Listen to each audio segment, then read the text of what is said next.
আমরা খবর পাই যে পল্টনের মানিকগঞ্জ হাউস নামে একটা ভবনে আগুন লেগেছে।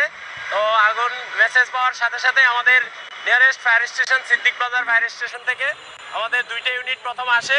আসার পর আগুনের অবস্থা দেখে আমাদের যে responding officer, first responding officer, সে সাহায্য চায়। এর পরপর আমরা আরও 4টে ইউনিট পাঠাই। মোট 6টা ইউনিট আমাদের এখানে কাজ করে। এখানে একটা ল হাউসের ভিতরে, ল চেম্বারের ভিতরে আগুন ছিল। সেখানে অনেক বইপত্র, কাগজ, ফাইল ছিল, সেগুলো জ্বলতেছিল।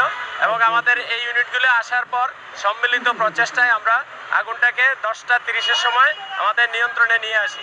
আপনারা দেখতে পাচ্ছেন এখনো আমাদের লোকজন আছে ভিতরে, আমাদের লোকেরা কাজ করছে। তো সম্পূর্ণ নিয়ন্ত্রণ দিতে হয়তো আর অল্প কিছু সময় লাগবে, এরপরে আমরা সম্পূর্ণ নির্বাপন দিয়ে দেব।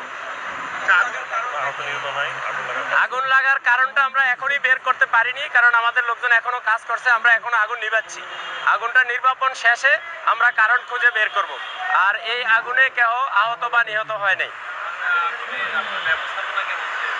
বিল্ডিং যেহেতু 4তলা, অনেক পুরাতন একটা ভবন, অগ্নি নির্বাপনের 2-1টা ফায়ার এক্সটিংগুইশার ছাড়া তেমন কোনো অগ্নি নির্বাপন ব্যবস্থা এখানে ছিল না।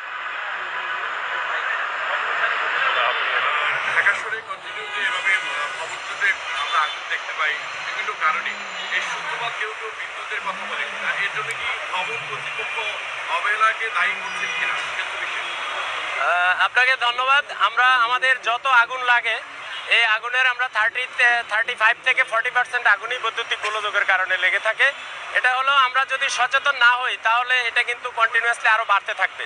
আমাদের ভবনগুলোতে বিদ্যুতের লাইন নতুন অবস্থায় যখনই এই কেবল টানা হয়, এরপরে কিন্তু আমরা কোনো দুর্ঘটনা না ঘটা পর্যন্ত এই কেবল চেঞ্জ করি না। বাট নিয়ম অনুযায়ী এই কেবল আপনার 3 মাস 6 মাস অন্তর অন্তর অভিজ্ঞ ইঞ্জিনিয়ার দিয়ে চেক করা উচিত।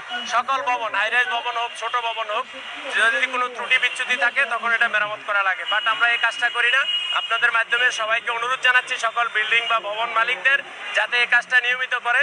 বৈদ্যুতিক কেবল বা ফিটিংসগুলো যাতে মানসম্মত থাকে এবং এটা যাতে নিয়মিত চেক আপের উপর রাখা হয়, তাইলেই অগ্নি দুর্ঘটনা কম ঘটবে।